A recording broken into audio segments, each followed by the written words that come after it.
She grabbed the dish soap with shaking hands, pouring it into the kiddie pool as her children screamed from inside the house. The bubbles rose like a warning she couldn't read. Behind her, the driveway sloped just enough.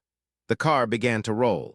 By the time she turned around, it was already airborne, heading straight for the pool, the kids, and the choice that would haunt her forever. The morning started like any other Tuesday in suburban Riverside Heights, which meant it started with a lie. "I'll take them to school today," Marcus said, already backing toward the garage with his coffee in one hand and phone in the other. "You've got that thing, right? That appointment." Rebecca stood at the kitchen island, her fingers wrapped around her own mug so tightly her knuckles had gone white. She didn't have an appointment. They both knew it. What she had was a breaking point that had been 3 years in the making, and this Tuesday morning it was finally cracking through the surface like a windshield after impact. "Sure," she said, "thanks." Marcus didn't hear the edge in her voice. He never did. He was already scrolling through emails, probably texts from her, from Simone, the associate at his law firm who sent late-night messages about case strategy and whose perfume Rebecca could smell on his shirts every Thursday. "Mommy," 7-year-old Lily appeared in the doorway, her backpack crooked on her shoulders. "Can we put the pool out today? You promised when it got warm." Rebecca looked at her daughter, really looked at her, and felt something fundamental shift in her chest. Lily had Marcus's eyes. So did 4-year-old James, who was currently trying to put his shoes on the wrong feet in the living room. Those same hazel eyes that had once looked at Rebecca like she was the only person in the world now barely registered her presence. "Not today, baby. Maybe this weekend." "You always say this weekend." Lily's voice rose to that frequency that could shatter glass and patience simultaneously. "You promised. You're a liar." The word hung in the air like smoke. Marcus finally glanced up from his phone, but only to shoot Rebecca a look that said handle this before disappearing into the garage. The SUV's engine started. Rebecca heard the automatic garage door grinding upward. Then she heard Marcus's tires on the driveway, heard him pulling away without the kids, without even remembering he'd said he would take them. "Fine," Rebecca heard herself say. "We'll put the pool out." Lily's face transformed. "Really, right now?" "Right now." 20 minutes later, Rebecca was dragging the inflatable kiddie pool from the storage shed, her muscles burning with the kind of rage that had nowhere else to go. The pool was one of those cheap plastic things, 8 feet across and 2 feet deep, decorated with fatting cartoon fish. She'd bought it 3 summers ago when she still believed that being a good mother meant saying yes to small joys. Now she wasn't sure what being a good mother meant at all. The garden hose snaked across the lawn as water slowly filled the pool. Lily and James ran circles around it in their swimsuits, shrieking with a happiness so pure it felt like an accusation. When was the last time Rebecca had felt anything that uncomplicated? Her phone buzzed. "Marcus, working late tonight, don't wait up." Of course he was. It was Tuesday, which meant Simone. Which meant Rebecca would spend another evening pretending she didn't know, pretending her marriage wasn't a corpse they were both too tired to bury. She typed back, "Okay." Not okay, just okay. 2 letters that meant I know and I'm keeping score, and one day you'll pay for every lie. "Mommy, it's not getting bubbly," James whined, smacking the water's surface. "You said it would get bubbly like the bath." Rebecca stared at the pool. She hadn't said that. Had she? The morning was already blurring at the edges, her anger making everything feel surreal and distant. "I'll get some soap," she said. She walked into the house, her wet footprints dark on the kitchen tile. Under the sink, she found the dish soap, the big industrial bottle from Costco that was supposed to last 6 months. Her hands were shaking as she carried it outside. Just a little, she thought, just enough to make them happy. She squeezed the bottle. Green liquid poured into the pool in a thick stream, way more than necessary, but she couldn't seem to stop. The kids squealed with delight as bubbles began forming, rising, multiplying across the surface like a living thing. "More, Mommy, mores." Rebecca squeezed harder. The soap glugged out faster, half the bottle, then more. The bubbles were becoming a mountain now, spilling over the pool's edge, spreading across the lawn like seafoam. Behind her, something clicked. It was a small sound, barely noticeable under the children's laughter and the hiss of the still-running hose. The kind of sound that might have been nothing, a settling house, a neighbor's gate, a bird hitting a window. But it wasn't nothing. Rebecca turned just in time to see Marcus's SUV, the one he'd left in the driveway because their garage only fit one car and he always took the good spot, begin to roll backward down their sloped driveway. For one crystalline moment, everything stopped. She could see it all with perfect clarity, the driver's door not quite latched, the parking brake not engaged, the driveway that sloped just enough, the car gaining speed, the trajectory that would take it straight across the lawn, straight toward the bubble-covered pool, straight toward Lily and James, who were screaming with joy, not fear, because they didn't see it yet. Rebecca's mouth opened. No sound came out. The SUV hit the curb separating driveway from lawn, bounced slightly, and kept coming.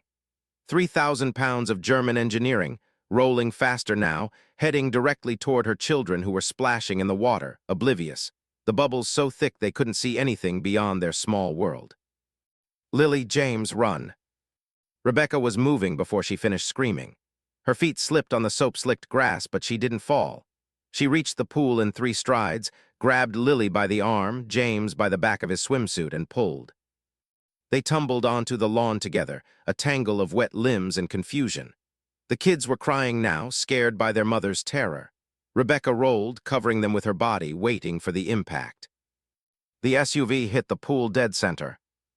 Water and bubbles exploded outward in a wave, plastic shredding, metal grinding. The car didn't stop. It plowed through the pool, across the lawn, and straight into the wooden fence separating their yard from the Caldwells' property next door. The crash was enormous, splintering, final. Then silence. Rebecca lifted her head. The kids were screaming but intact, clinging to her. The pool was destroyed, a torn sheet of plastic wrapped around the SUV's front bumper. The fence was matchsticks. And standing in the wreckage, staring at the scene with his phone still in his hand, was Marcus.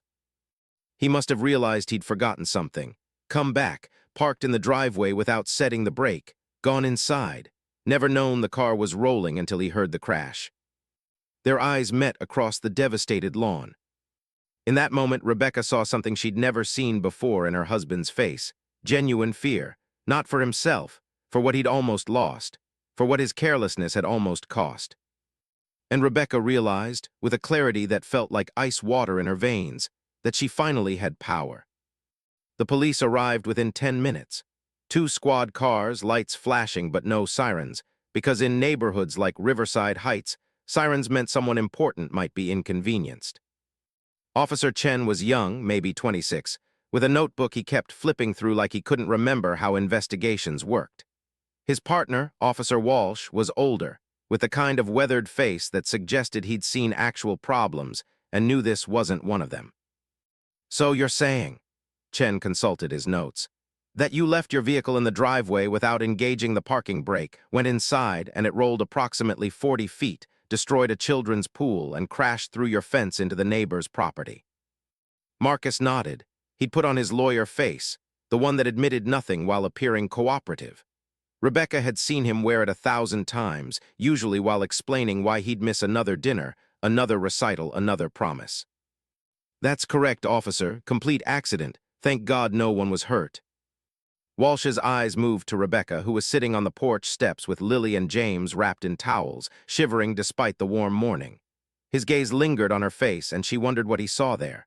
Shock, relief, or something else, something darker that she didn't want to name. "Ma'am, you want to add anything?" Marcus turned sharply. His expression was controlled, but Rebecca caught the warning in his eyes. "Don't."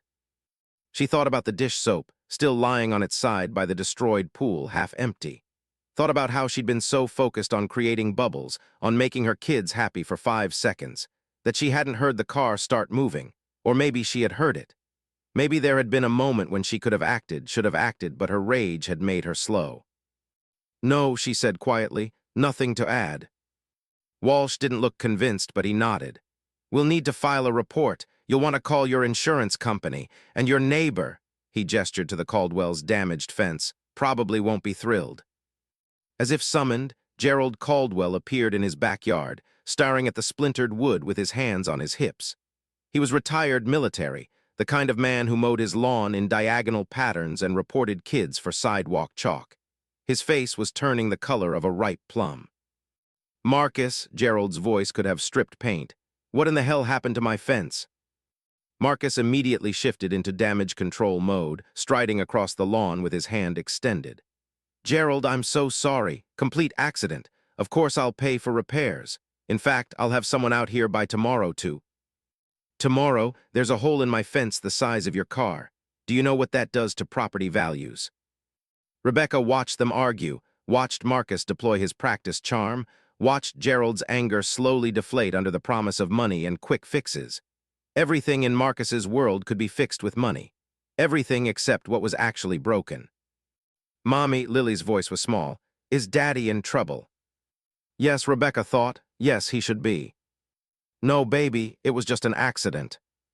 But as she said it, a realization crystallized. It hadn't been just an accident. There had been a chain of choices, each one made carelessly, selfishly, and now the universe had nearly collected payment. Officer Chen was taking photos of the scene.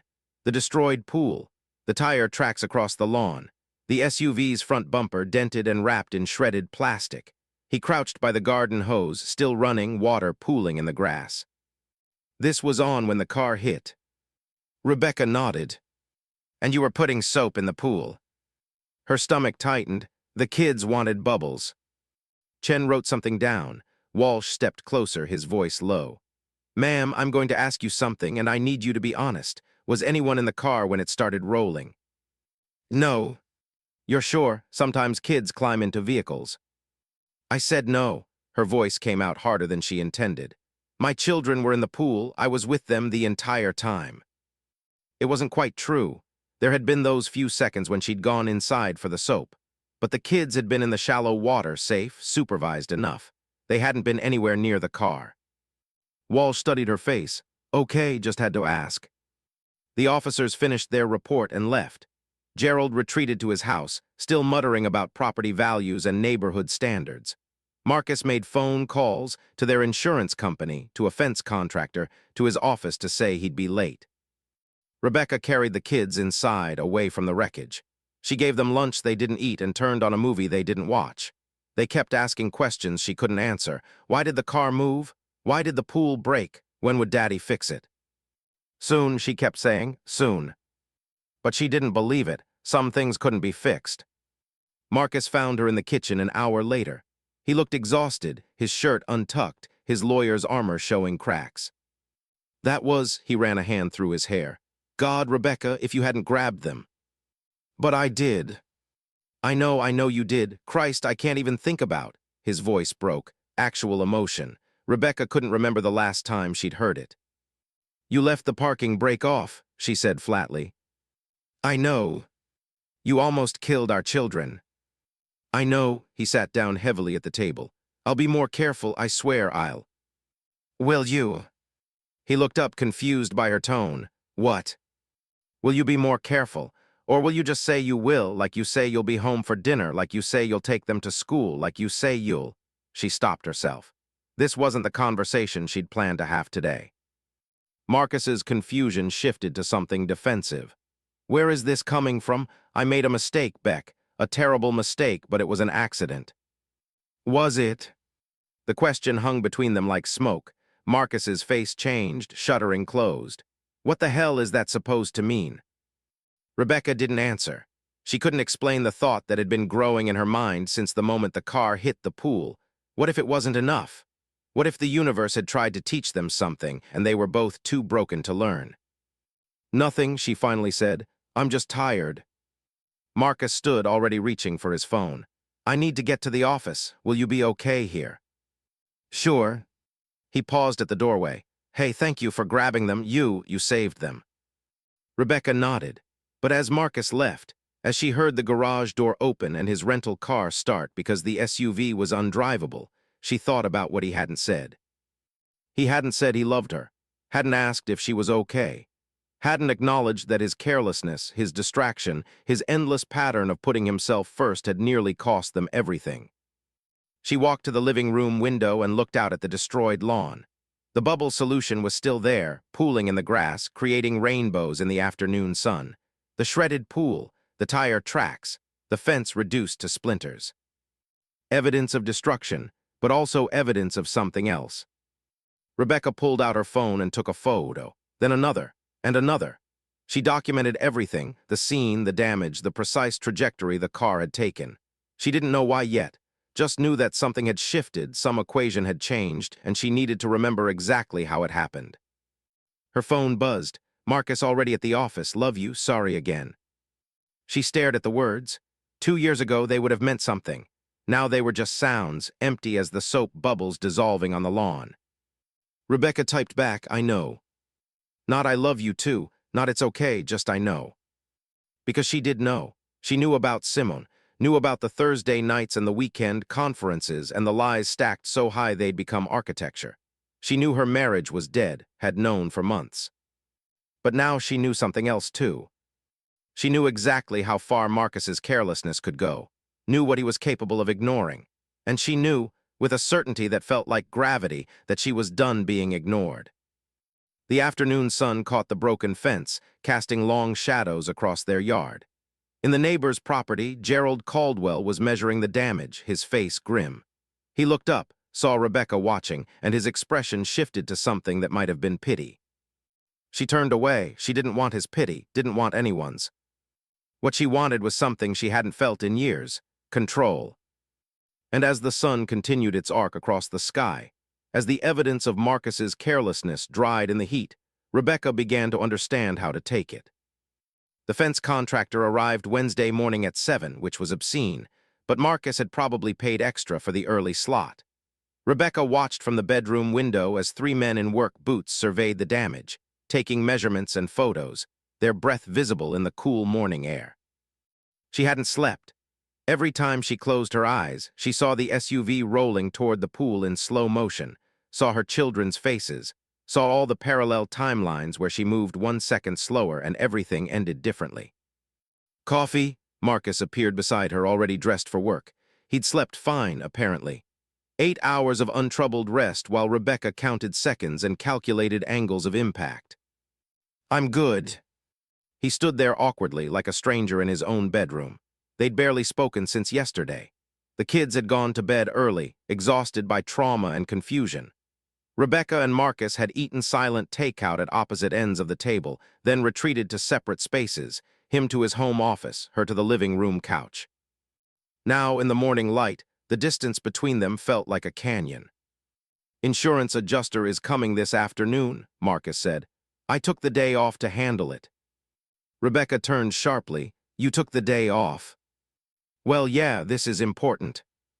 Important enough to stay home, but not important enough to have been careful in the first place. Not important enough to actually see your children before a near-death experience forced your hand. Fine, Rebecca said. I'm taking the kids to my mother's. What, why? Because they don't need to be here for this. They're traumatized, Marcus. James had nightmares all night. Marcus's face softened. Is he okay? Now he asked, 24 hours later. He will be, Rebecca said, eventually. She left him standing in the bedroom and went to pack bags for the kids. Lily's backpack with the unicorns. James's little dinosaur suitcase. Enough clothes for a few days, though she wasn't sure yet how long they'd stay. Her mother lived 40 minutes away in a retirement community that smelled like gardenias and other people's secrets. Patricia Morgan had never liked Marcus, had said at the wedding that he had ambition eyes, whatever that meant. Rebecca had laughed it off then. Now she wondered if her mother had seen something she'd missed. The drive out was quiet. Lily stared out the window while James clutched his stuffed brontosaurus and hummed tunelessly. They didn't ask questions anymore. Maybe they were learning that questions didn't guarantee answers. Patricia opened her door before Rebecca could knock. She was 72 and formidable, with silver hair cut sharp enough to wound and eyes that missed nothing. My God, look at you. She pulled Rebecca into a hug that smelled like Chanel and cigarettes. I saw the news this morning. They showed your house. Rebecca pulled back. What? Local news. Close call in Riverside Heights. They had footage of the fence, the car, everything. Patricia's expression darkened. They made it sound like some adorable oopsie, like silly dad forgets parking brake, no harm done. They didn't mention your children could have died. Because of course they didn't. In neighborhoods like theirs, wealthy white families didn't have near tragedies. They had close calls. They had accidents. They had insurance and contractors and ways to make problems disappear. Can the kids watch TV inside? Rebecca asked. Patricia studied her daughter's face. They can watch TV in my room. Come on, you two. Grandma has chocolate chip cookies. Once the kids were settled, Patricia led Rebecca to the back patio where they could talk privately. She lit a cigarette, which she wasn't supposed to have because of her lung situation, but Patricia had never been good at following rules she didn't respect. Tell me what happened, Patricia said, the real version. Rebecca told her, all of it. The morning routine, Marcus leaving, the pool, the soap, the car rolling. Her mother listened without interrupting, smoking in silence, her face growing more severe with each detail. When Rebecca finished, Patricia took a long drag. He left the parking brake off. Yes. While parked on a slope. Yes. And then just walked away. He came back, he forgot something, I think, but by then he'd already been careless enough to almost murder his own children. Patricia's voice was ice. You know what this is, don't you? Rebecca didn't answer. It's the frog in the boiling water, Patricia continued. You've been making excuses for him so long, he works hard, he's stressed, he's just distracted, that you didn't notice when distraction became negligence, when negligence became danger. Mom, I'm not finished. You know what happens after something like this? He'll apologize, he'll buy the kids presents. He'll be father of the year for about 2 weeks. Then he'll slip back into his patterns because people don't change, Rebecca. They just get better at hiding. Rebecca stared at her hands. They were shaking slightly the way they'd been shaking since yesterday. You think I should leave him? I think you should ask yourself what you're modeling for those children. Lily is watching how you respond to this. James, too, even if he's young. You're teaching them what's acceptable, what love looks like, what safety means. It was an accident. Was it? Patricia ground out her cigarette. Or was it the inevitable result of a man who's never had to face consequences? The question hit like a slap. Rebecca thought about Marcus's face when the police arrived. Worried, yes, but more worried about Gerald's fence, about insurance rates, about inconvenience. He'd been sorry, but sorry the way you're sorry about spilling wine on a carpet. Not sorry the way you should be when you nearly kill your family. He's having an affair, Rebecca heard herself say. Patricia didn't look surprised. How long have you known? 6 months, maybe longer. And you've said nothing. What would I say? Rebecca's voice cracked. I'm a stay-at-home mom with no recent work experience. We have 2 kids. His name is on the mortgage, the cars, everything. If I leave, if I accuse him, I'm the crazy, jealous wife. He's the successful lawyer who made one mistake. One mistake? Patricia's laugh was bitter. Honey, he's made 1,000 mistakes. You've just been counting wrong. A notification buzzed on Rebecca's phone. She glanced down, then froze. It was an email from someone named Simone Drake. Subject line, about yesterday. Rebecca's hands went numb. She opened it with her mother watching. Marcus, I heard about the accident. Are you okay? Are the kids safe? I've been worried sick. Call me when you can. I'm here for you, always. S. The email had been sent to Marcus's personal account, but it had also been CC'd to his work email, the one that forwarded to Rebecca's phone because she managed his calendar. What is it? Patricia asked. Rebecca showed her. Her mother read it once, then again, her expression hardening. Always, Patricia quoted. She signs emails to your husband with always. Rebecca felt something cold spreading through her chest. This wasn't just an affair. This was intimacy. This was emotional entanglement. This was Simone worried about her Marcus, caring about her kids, positioning herself as the supportive partner while Rebecca was just the woman who'd failed to keep the children safe. Except Rebecca had kept them safe. She'd been the one to grab them, to move, to act while Marcus was inside doing whatever he'd been doing. Forward that to yourself, Patricia said quietly. Right now. Why? Because you're going to need it, trust me. Rebecca forwarded the email to her personal account, then to a folder labeled Garden Plans, where Marcus would never look. Her mother was right. She didn't know what she needed it for yet, but she needed it. Another email arrived. This one from their insurance company, claim filed. Preliminary assessment suggests driver negligence. Coverage may be limited. Driver negligence. Those words carried weight. Liability, fault, consequence. Rebecca, Patricia leaned forward. I'm going to ask you something, and I want you to think before you answer. What do you want? Rebecca looked up. What do you mean? Do you want to save your marriage? Do you want to leave? Do you want revenge? Do you want safety? Do you want your old life back? What do you actually want? The question should have been simple, but Rebecca realized she didn't know how to answer it. She'd spent so long wanting nothing, or wanting only what was allowed, what was reasonable, what fit into the shape of the life Marcus had built, that she'd forgotten how to want something real. She started, then stopped. Patricia waited.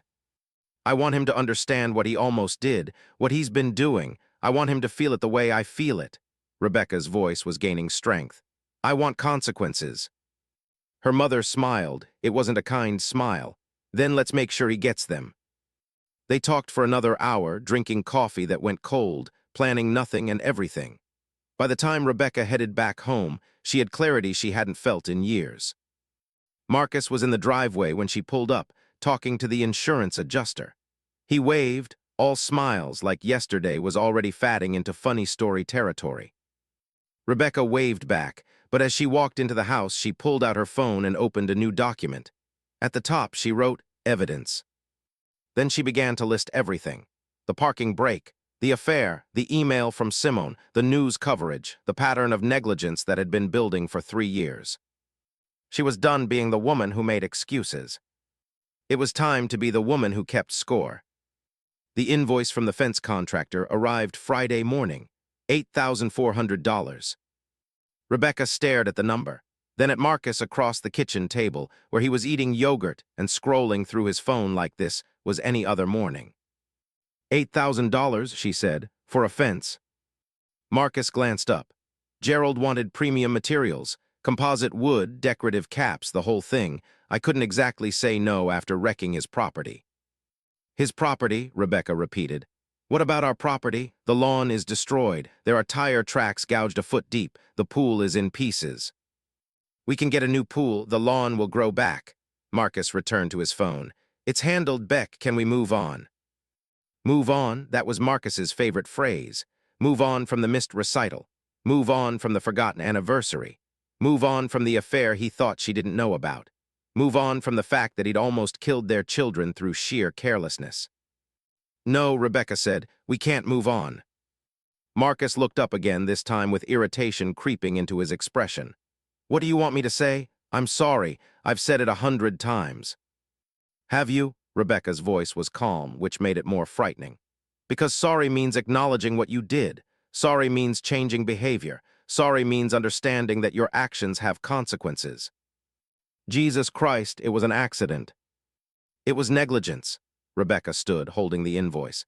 And the insurance company agrees. I spoke to them yesterday.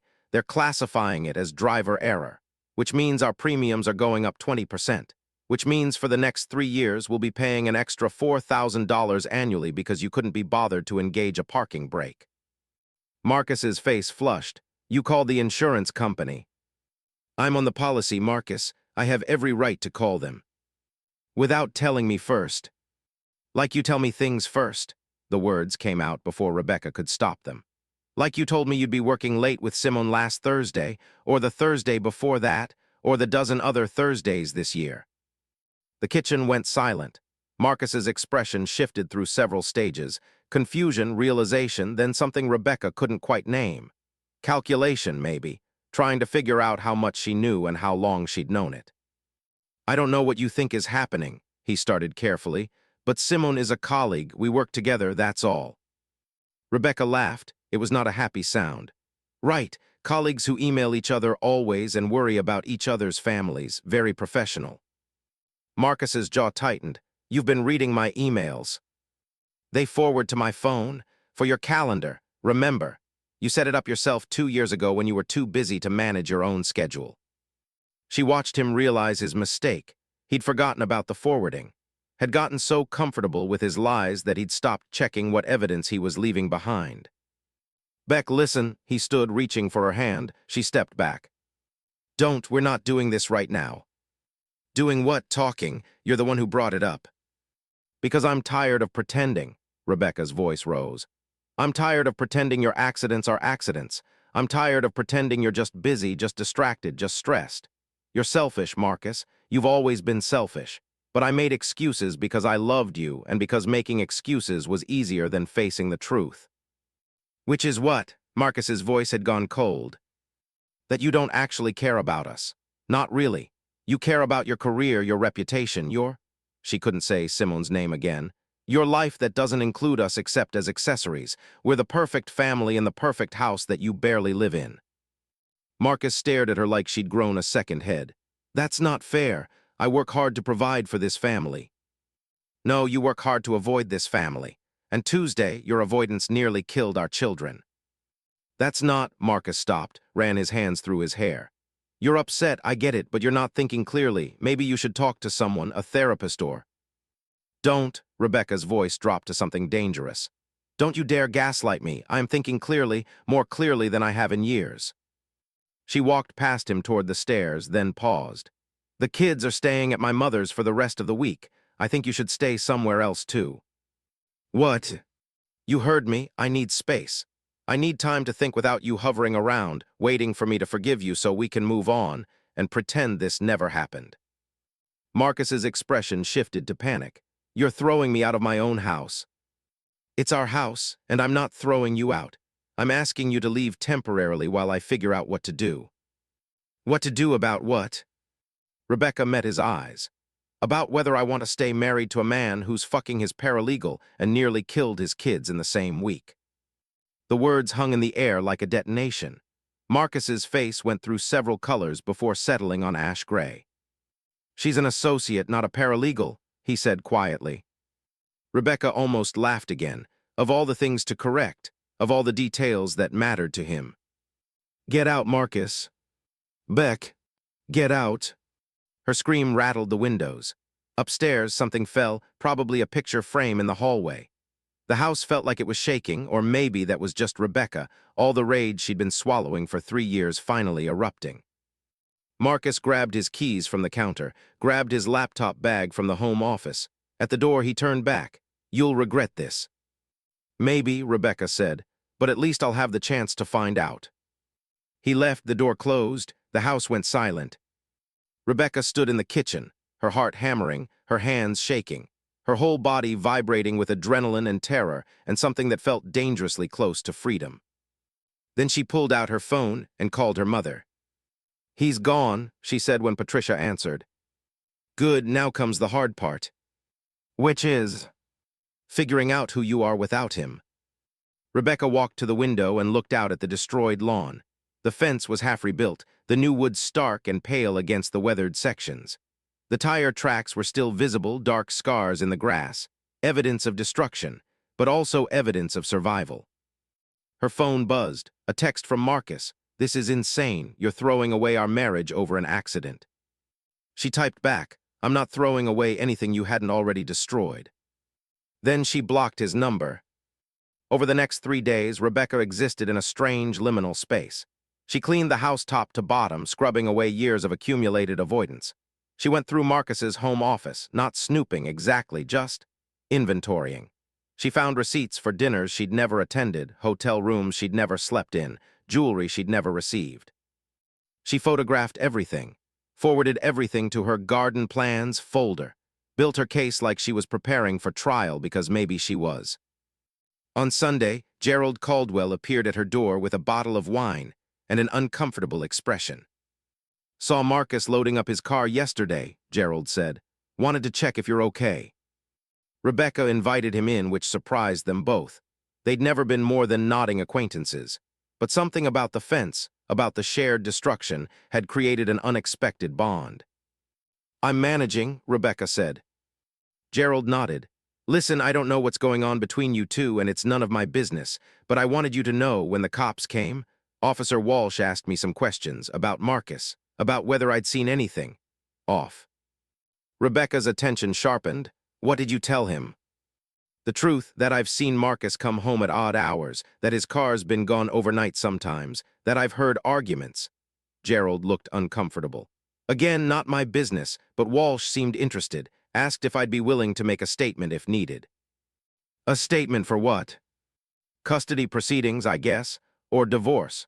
He said sometimes these accident cases turn into something more complicated. Rebecca's mind raced. She hadn't even thought about custody yet, about lawyers, about the actual machinery of separation. She'd been so focused on the immediate crisis that she hadn't looked ahead to the war. "Thank you," she said, "for telling me." Gerald left. Rebecca sat with the wine he'd brought, unopened, thinking about Officer Walsh's questions, about statements and evidence and the case that was building whether she'd intended it or not. Her phone rang, unknown number. She almost didn't answer, but something made her pick up. "Mrs. Jennings," a woman's voice, professional, "this is Simone Drake." Rebecca's blood went cold. "How did you get this number?" "From Marcus's contacts. Listen, I know you probably don't want to talk to me, but I think we need to, about Marcus, about what happened, about what's going to happen." "I have nothing to say to you." "Then just listen, please, just for 2 minutes." Rebecca should have hung up, should have blocked the number, deleted it, pretended the call never happened. But curiosity was a powerful thing, and 3 years of unanswered questions suddenly had a chance at resolution. "2 minutes," Rebecca said. Simone let out a breath. "Thank you. Look, I need you to know what happened with the car, with the kids. That wasn't Marcus being careless. That was Marcus being desperate." Rebecca's grip on the phone tightened. "What are you talking about?" "He was going to tell you, that morning, about us, about the divorce he wanted. He came back to the house because he'd left the papers in his briefcase. The papers his lawyer drew up. That's why he was distracted. That's why he forgot the parking brake." The world tilted. Rebecca felt like she was falling through space. "You're lying." "I'm not. I'll send you a photo of the papers, of the date stamp. He was going to serve you that day, Rebecca. Then the accident happened and he panicked, and now he's trying to figure out how to salvage his image before the divorce becomes public." The call ended. Rebecca stared at her phone, waiting. 30 seconds later, a message arrived from the unknown number. It was a photo of legal documents. Petition for dissolution of marriage. Marcus Jennings v. Rebecca Jennings. Filed date Tuesday morning, 6 hours before the car rolled into the pool. Rebecca zoomed in. Read the grounds cited, irreconcilable differences. Read the custody proposal, joint with Marcus as primary. Read the asset division, heavily favoring Marcus, with Rebecca getting minimal support. He'd been planning to leave her. Had spent weeks, maybe months, building his case, positioning himself, preparing to take everything. And then the universe had intervened with a rolling car and a destroyed pool and children who'd almost died because their father was too focused on divorce papers to engage a parking brake. Rebecca started to laugh. It wasn't a sane sound. It was the sound of someone who'd spent 3 years drowning and had just realized the water was only 3 feet deep. Her phone rang again, Marcus from a different number. She answered, "Did you think I wouldn't find out?" "Beck, listen." "No, you listen. You want a divorce? Fine, you'll get a divorce. But it won't be the divorce you planned. It won't be you taking everything while I get scraps. It won't be you looking like the victim and me looking like the crazy wife who couldn't hold it together. You don't understand." "I understand perfectly. You were leaving me. You are so selfish, so monumentally self-absorbed, that you were more worried about serving divorce papers than engaging a parking brake. And our children almost died because of it." "That's not, the car was an accident." "Was it, or were you hoping something would happen? Hoping I'd look negligent? Hoping you could use it in court?" The silence on the other end told her everything. "Oh my God," Rebecca whispered. You were going to blame me, tell the judge I was supervising the kids when the accident happened, make me look unfit." "No," but Marcus's voice cracked. "No, that's not, I would never."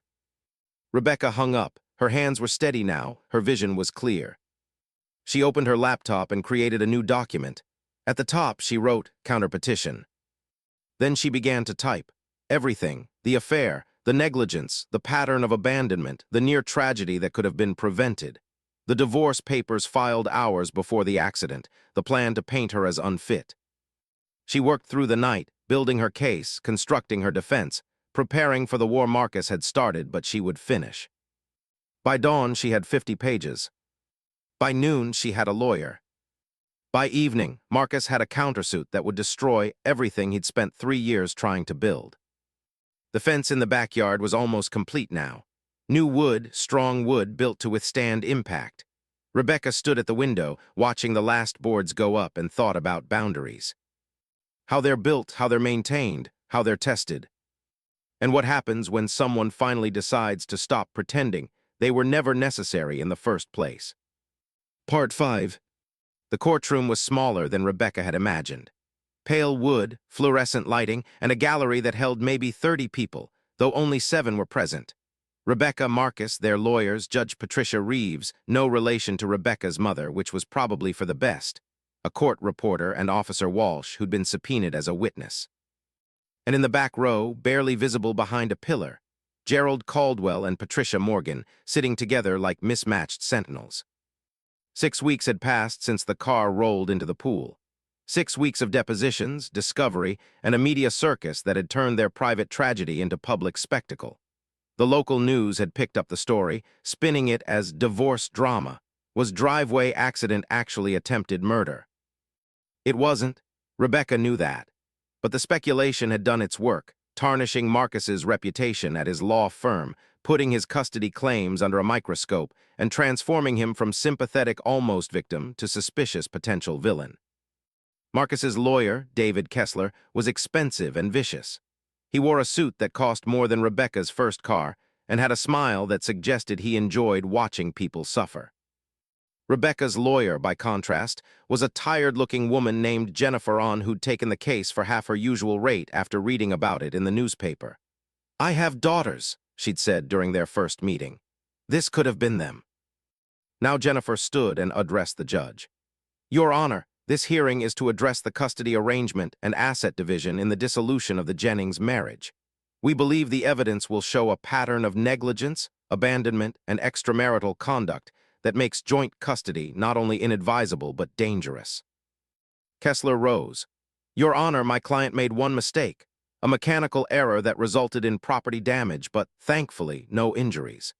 Ms. Jennings is attempting to weaponize this accident to gain advantage in divorce proceedings while simultaneously conducting a media campaign designed to destroy Mr. Jennings's reputation and career."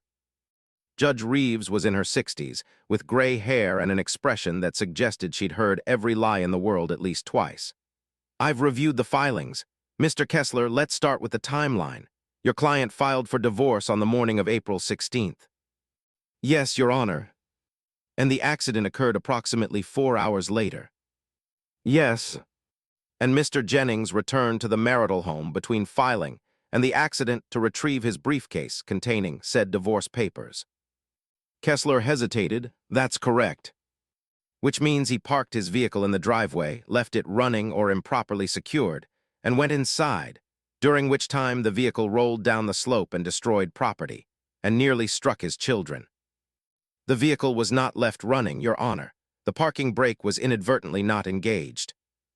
"Inadvertently?" Judge Reeves looked over her glasses. "Ms. You may call your first witness." Jennifer called Officer Walsh. He took the stand, was sworn in, and recounted the scene he'd found that Tuesday morning. His testimony was clinical, factual, devastating. Tire tracks indicated the vehicle rolled approximately 40 feet before impact.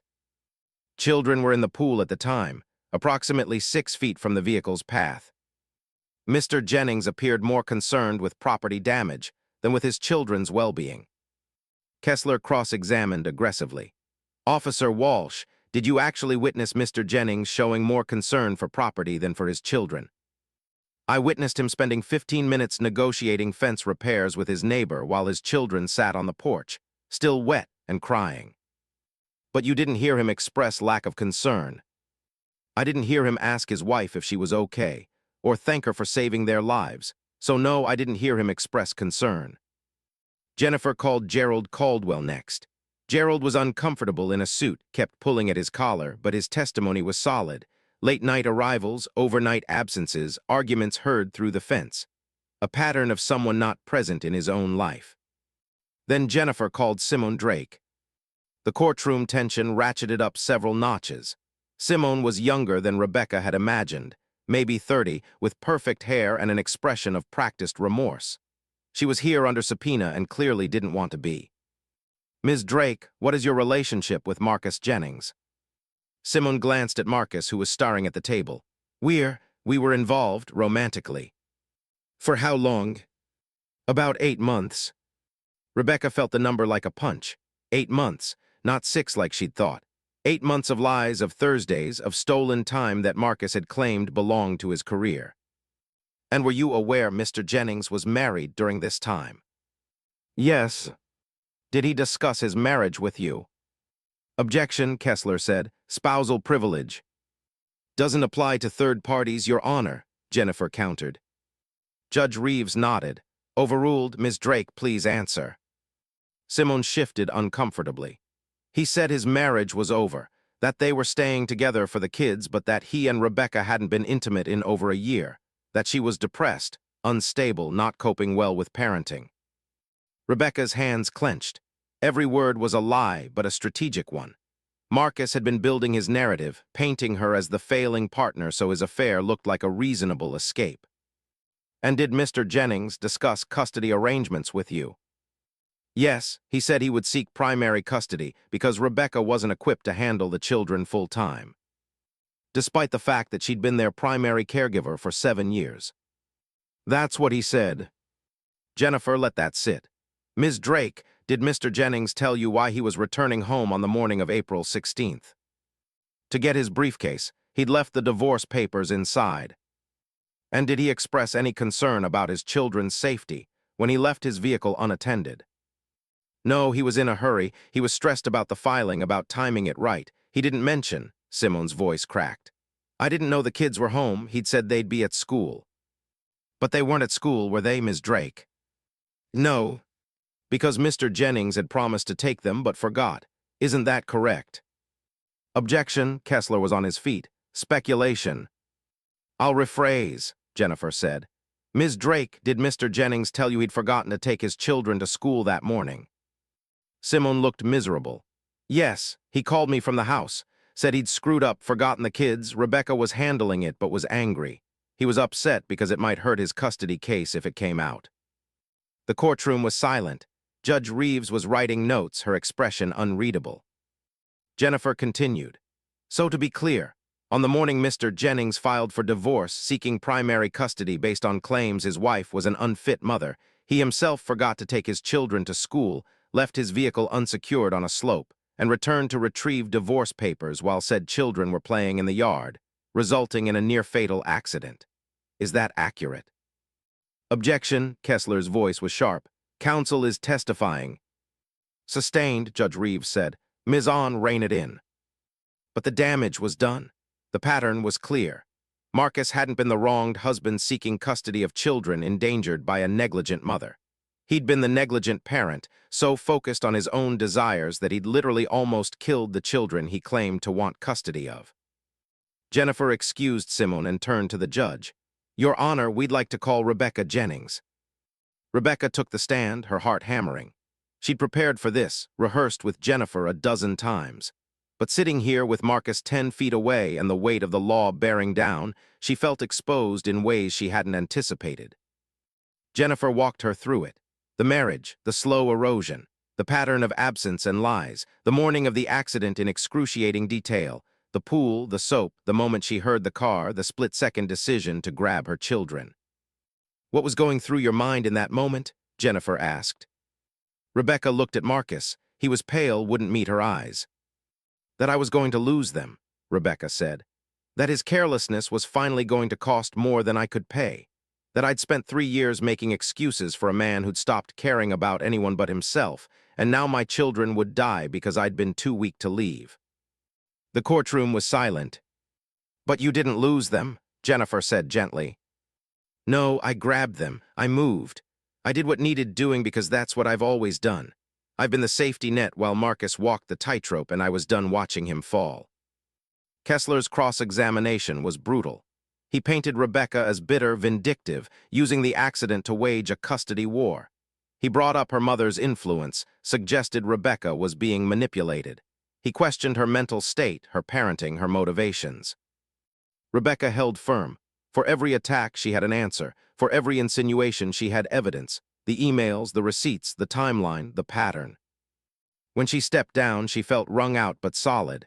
She told the truth. Whether it was enough remained to be seen. Judge Reeves called a 30-minute recess. Rebecca stood in the hallway with Jennifer while Patricia and Gerald flanked them like guards. You did well, Jennifer said. Really well. Will it matters? Honestly, I don't know. Custody cases are unpredictable, but you've given us a strong position. He's going to have a hard time arguing he's the more responsible parent. When they returned, Marcus took the stand. Kessler walked him through a sympathetic version of events. Stressed breadwinner, distant wife, one terrible mistake he'd regret forever. Marcus played it well, contrite but not broken, acknowledging fault while subtly shifting blame. Then Jennifer stood for cross-examination. Mr. Jennings, you filed for divorce at 8:47 a.m. on April 16th, correct? Yes. And the accident occurred at approximately 12:30 p.m. Around then, yes. So roughly 4 hours between filing and accident.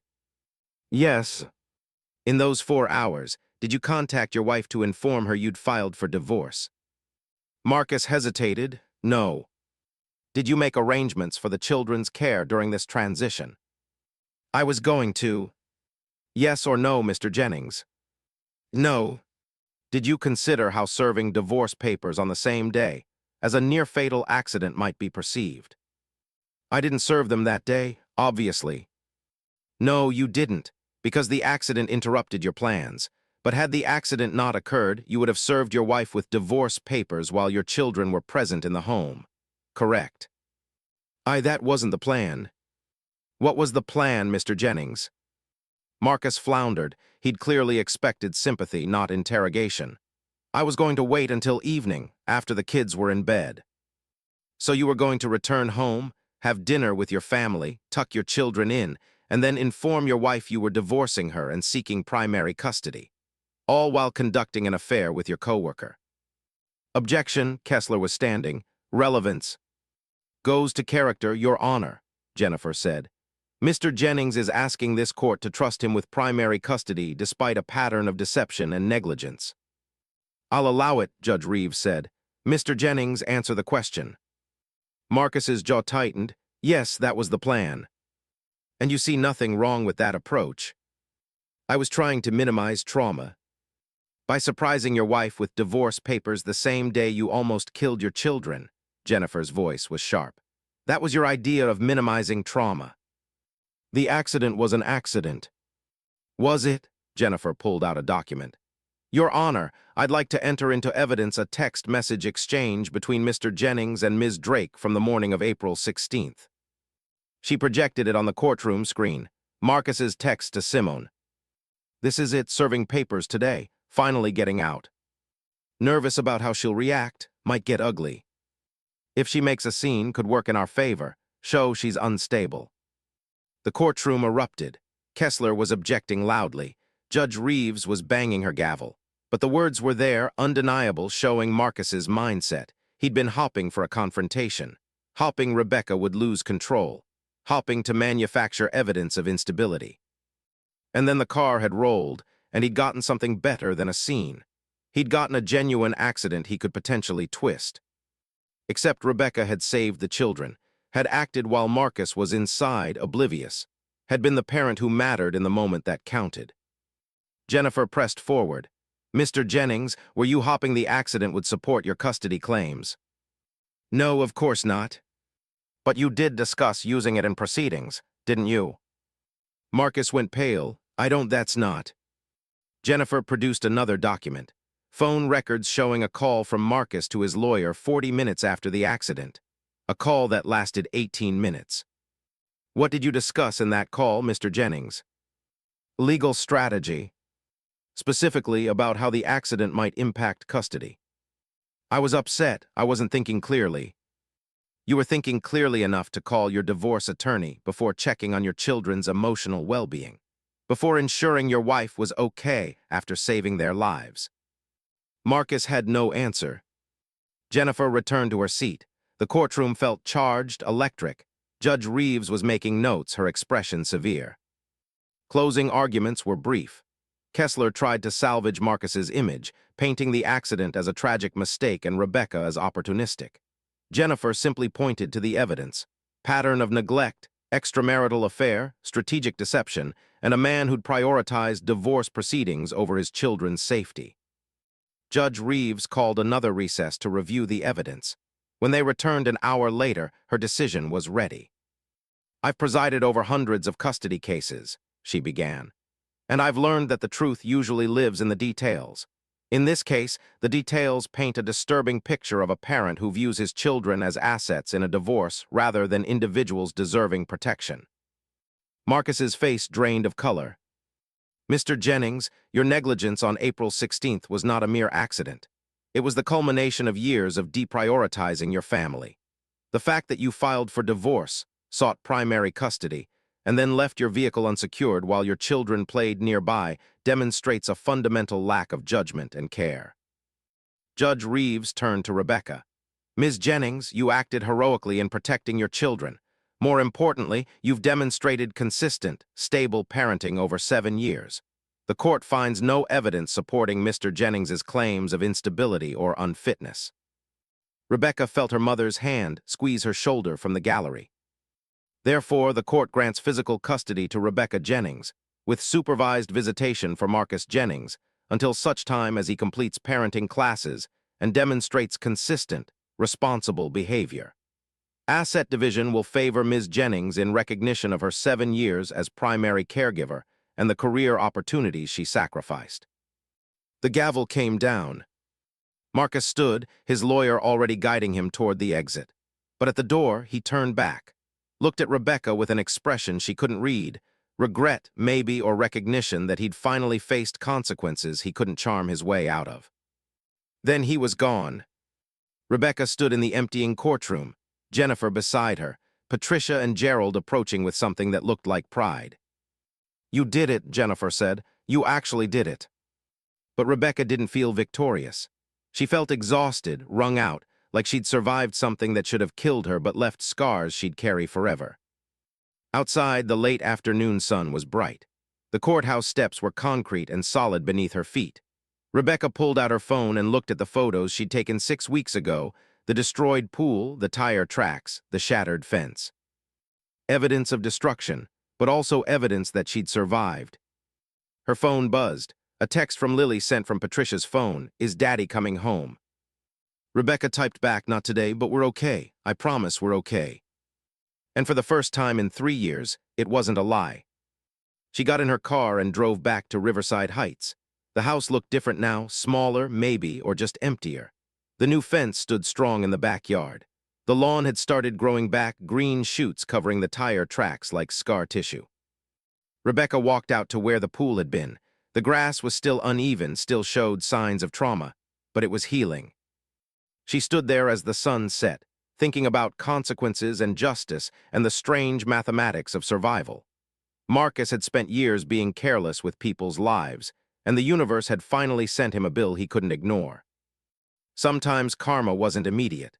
Sometimes it built slowly, compound interest on unpaid debts, until one morning you forgot to engage a parking brake and everything came due at once.